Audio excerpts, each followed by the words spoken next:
আসসালামু আলাইকুম, কেমন আছেন সবাই? আজকে রান্না হচ্ছে যে ধোয়ার জন্য কিছু দেখা যাচ্ছে না। মুগ ডাল দিয়ে বাঁধাকপি রান্না করব, আর সব কিছু কেটে রেখেছি। আর হচ্ছে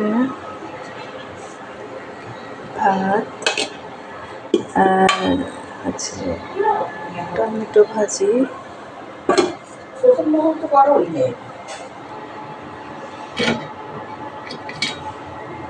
এটা হচ্ছে যে শালগম দিয়ে চিংড়ি মাছ দিয়ে রান্না করছে। আর এটা হচ্ছে মুরগি দিয়ে একটা আলু হয় না, ওই যে মাটির নিচে কি আলু, আমি আসলে নামটা জানি না, ওইটা দিয়ে রান্না করছে। আর এটা তো ওই যে ডালের সাথে দিব।